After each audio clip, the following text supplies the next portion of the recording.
Thank you for your warm presence and welcome to the Religions Buddism. Do not accept any of my words on faith, believing them just because I said them. Be like an analyst buying gold, who cuts, burns, and critically examines his product for authenticity. Only accept what passes the test by proving useful and beneficial in your life. I take refuge in the Buddha. I take refuge in the Dhamma. I take refuge in the Sangha. Buddhists take refuge in the three jewels or three treasures of Buddhism. The three treasures are the Buddha, the Dhamma, and the Sangha. In the meaning and significance of taking refuge in the triple gems, Bhikkhu Nyanabodhi wrote, and I quote, "Taking refuge in the Buddha means vowing to become wise and finding out the Buddha nature within oneself.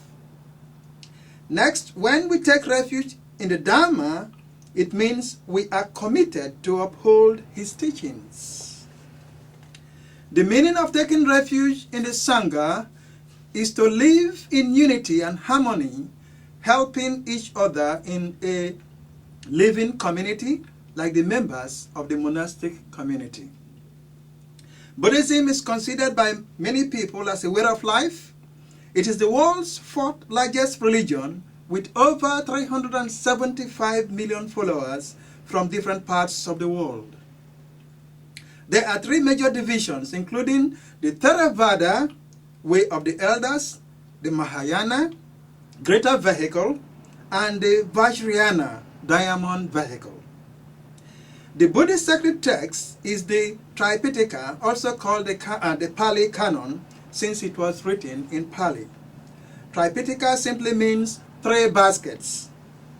Thus, the text has three sections, including a Sutta Pitaka, containing the Buddha's discourse, a Vinaya Pitaka, containing the monastic code, and an Abhidhamma Pitaka, containing the philosophical commentaries on the Buddha's teachings. The founder. Buddhism was founded in northern India by Siddhartha Gautama around 600 and 500 BCE.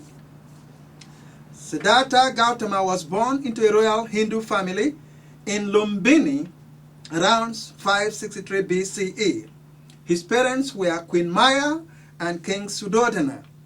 Immediately after Siddhartha's birth, sages predicted that he would either be a great king or a great spiritual teacher, depending on whether he saw the outside world or not.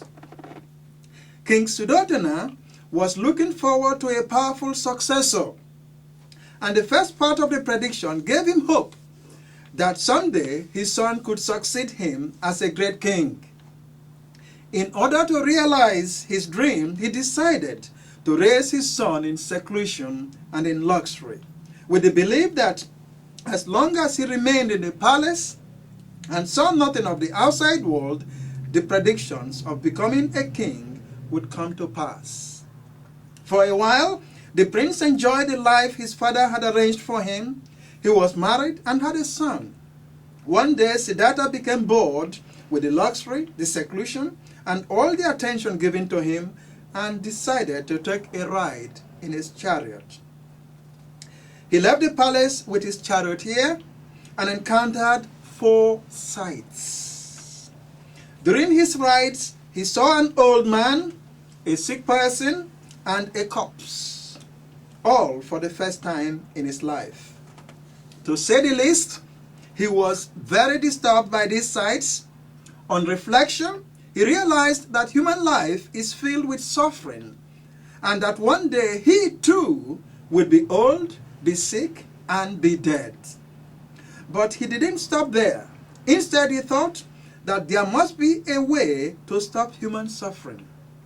In his last ride, he saw a monk who appeared to be serene and calm in spite of the suffering, and Siddhartha decided to leave home and undertake the spiritual quest. He first studied meditation under a couple of the famous teachers of his day and mastered the meditation techniques they taught, but he could not find any definitive answer to human suffering. He continued his quest and joined a group of ascetics dedicated to the religious practice of breath control and fasting. He was so committed to this pursuit that he almost starved himself to death. At that point, he realized that neither self-indulgence nor extreme asceticism had the answer to end human suffering. With this realization, he gained the insight that the midway between self-indulgence and self-mortification with persistent meditation could effectively lead one to the truth of human suffering. So he ate some food and sat cross-legged under a Bodhi tree and resolved never to leave the tree until he realized his goal. At the proper time, he began a meditation process that took him to deeper stages of meditation. During the first stage, he was able to recall his past lives. At the second stage, he developed a spiritual eye and was able to see how beings were affected by their deeds in the cycle of death and rebirth. And at the last stage, he realized the truth of life and that he had progressed beyond craving, desire, hatred, hunger, thirst, exhaustion, fear, doubt, and delusions. He had attained Buddhahood. That was how Siddhartha became known as the Buddha. Basic beliefs. Here is a quote from Barbara O'Brien on Buddhist basic beliefs. Shortly after I began to study Buddhism, someone asked me, "What do Buddhists believe?" I was taken aback by the question, "What do Buddhists believe?" No one had told me I had to believe any particular thing. Indeed, in Zen Buddhism, rigidly held beliefs are considered to be barriers to realization. Now, let us consider a quote from the Venerable S. Dhammika on the same topic. We don't believe in a God because we believe in man. We believe that each human being is precious and important, that all have the potential to develop into a Buddha, a perfected human being. We believe that human beings can outgrow ignorance and irrationality and see things as they really are. We believe that hatred, anger, spite, and jealousy can be replaced by love, patience, generosity, and kindness. We believe that all this is within the grasp of each person if they make the effort, guided and supported by fellow Buddhists and inspired by the example of the Buddha. As the Buddha says, "No one saves us but ourselves, no one can and no one may. We ourselves must walk the path, but Buddhas clearly show the way." Lastly, here is another quote on Buddhist beliefs taken from BuddhismBeliefs.org, and I quote, "Some Buddhist schools have many gods. Others have none. But it would be wrong to say that Buddhism itself teaches theism, pantheism, or any other position on gods and deities. Gods are the conception of a particular time and culture and may be used more or less wisely in the development of one's spiritual practice.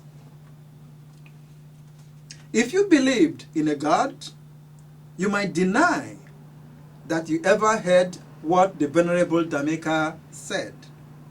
But in so doing, you will also deny his real message of love, compassion, generosity, and kindness.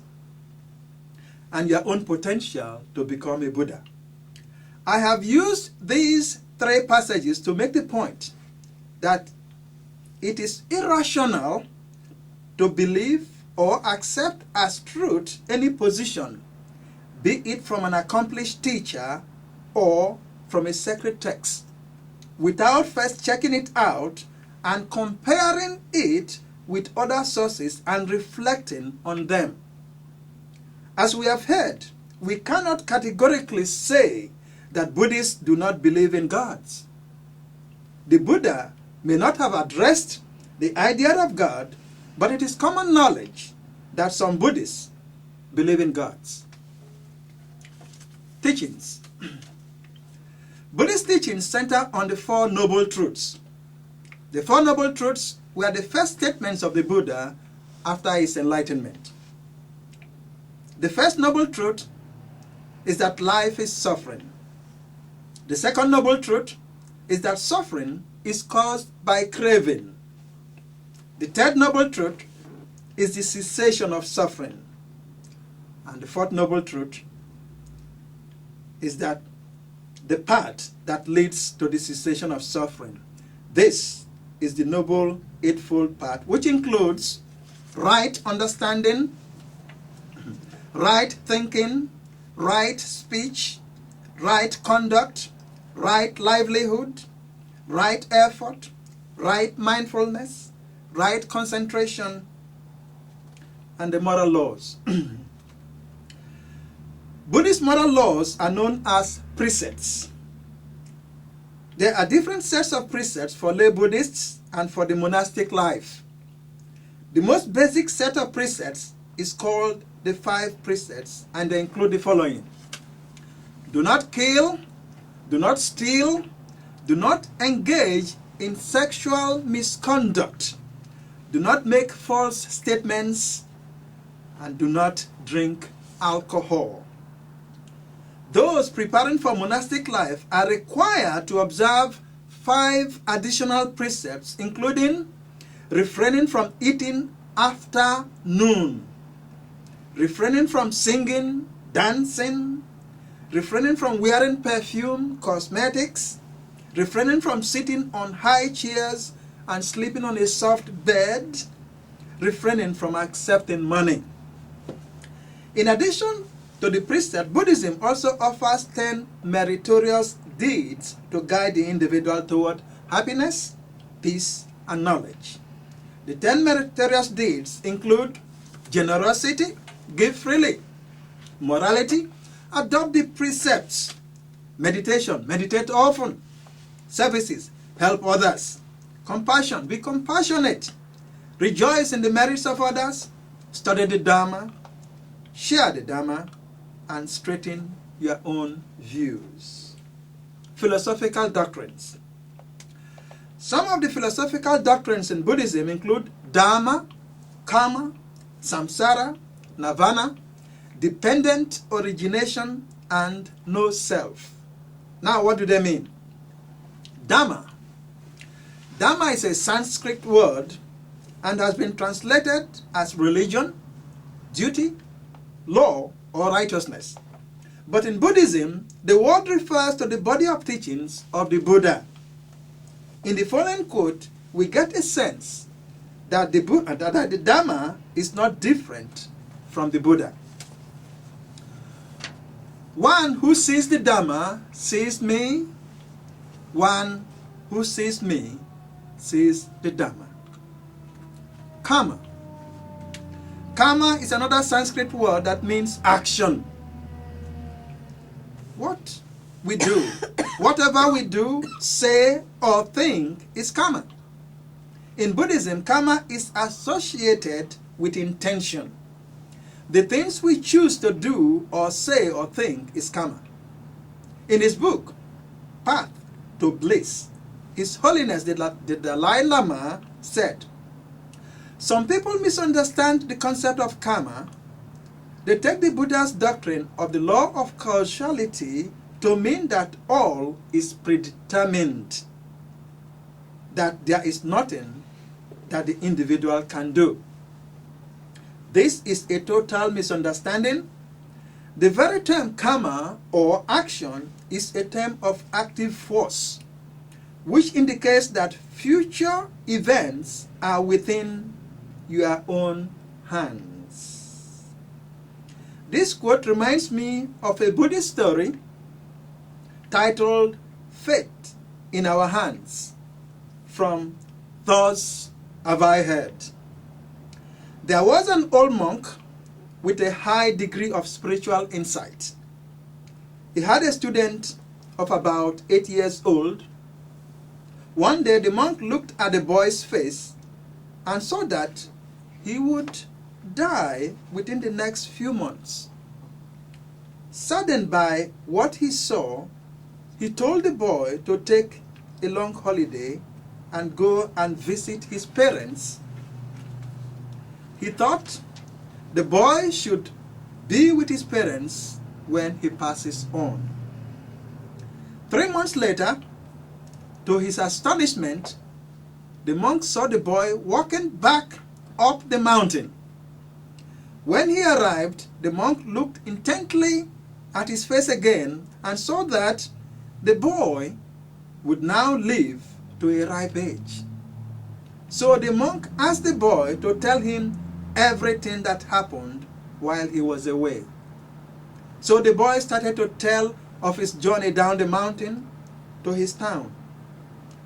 He told of villages and towns he passed through, of rivers he crossed, and of mountains he climbed.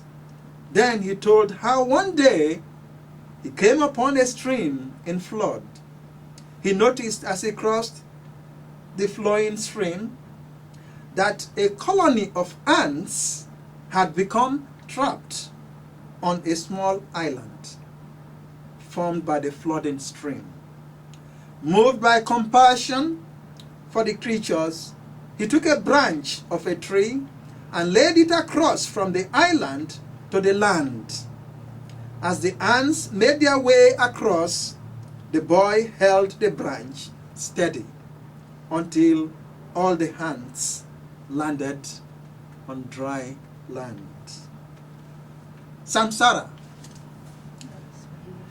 Somewhere in Romania, Samsara is a tea house where you could go and drink the best tea in a comfortable environment. Samsara is also the name of a perfume noted for its sensual, sophisticated, woodsy fragrance suitable for romantic dates. Let us see if Samsara tastes like a tea or smells like a perfume in Buddhist tradition.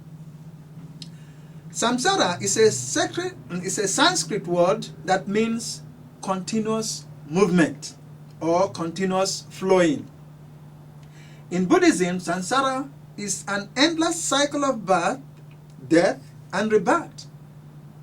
Padmasambhava played an important role in the establishment of Buddhism in Tibet. He used his spiritual powers to subdue the demons of the land in order to establish Buddhism.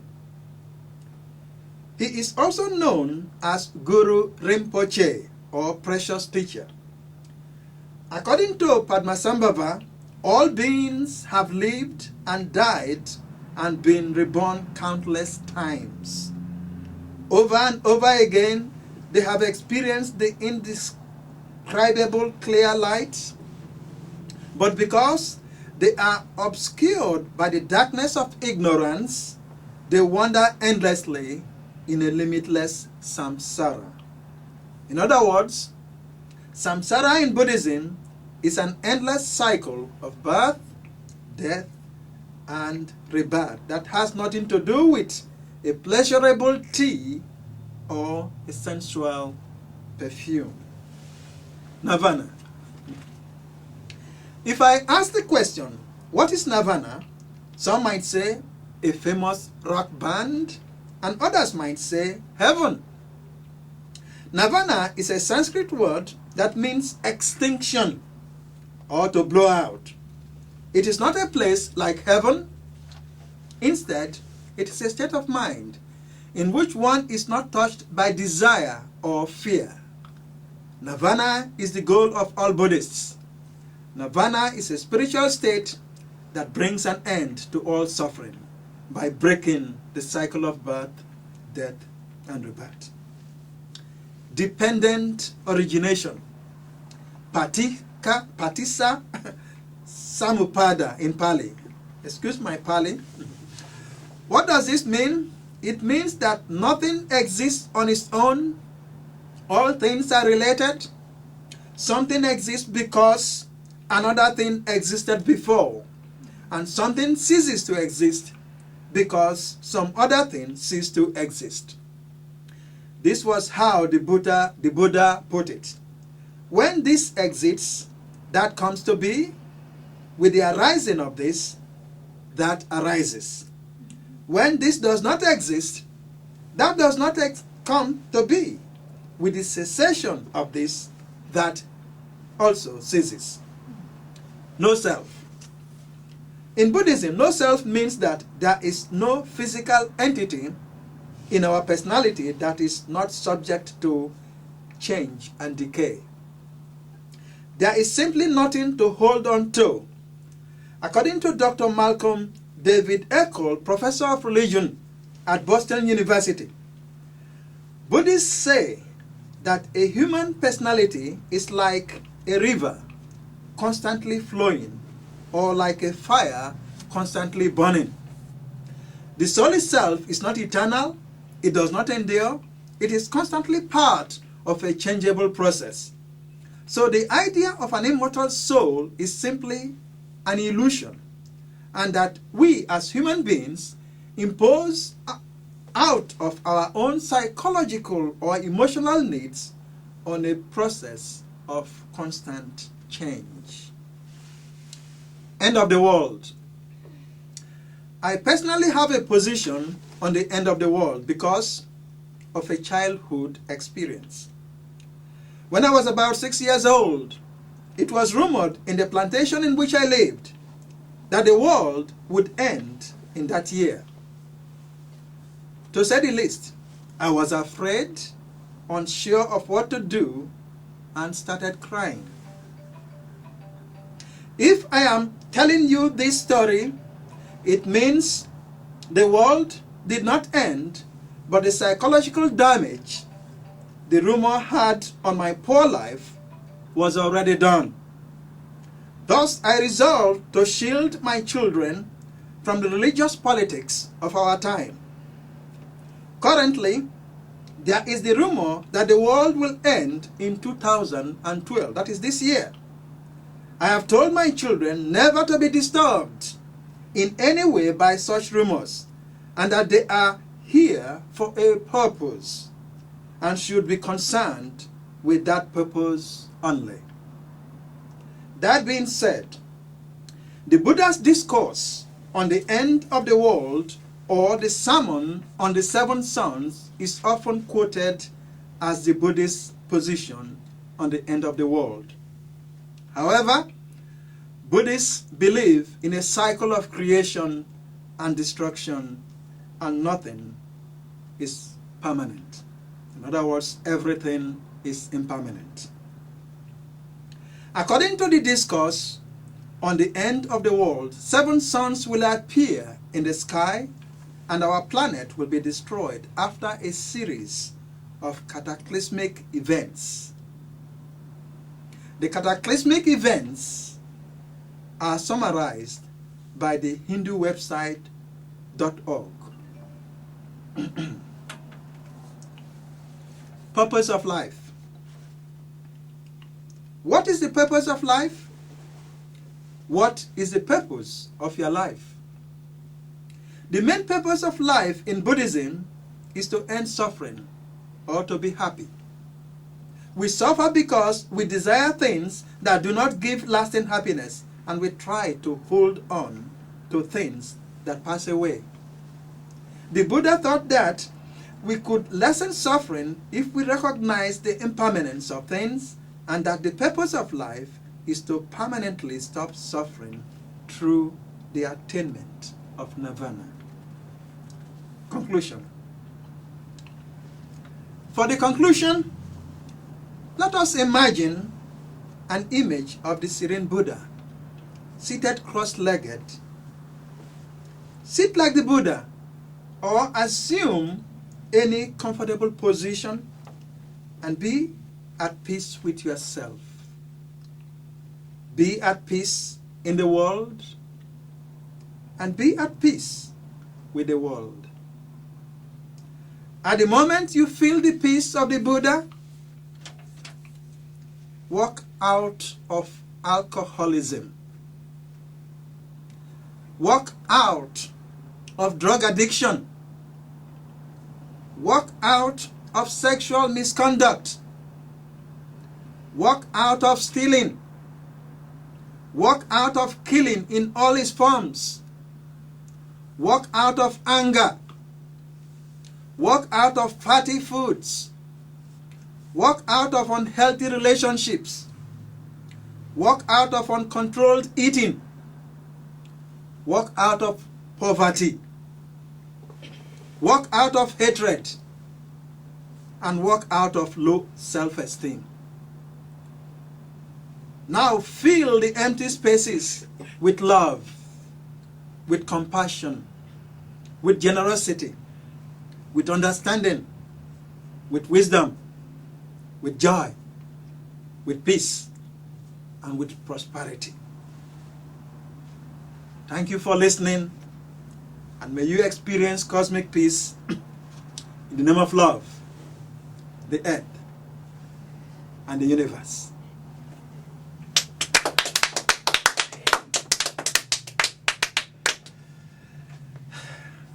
The Religions is sponsored by Unison. Unison. One love, one planet, one people. The Religions is produced by Soteme LLC. Soteme LLC, publishers of the moments of our lives. For more information on this presentation, please visit our website, unison.org. Thank you.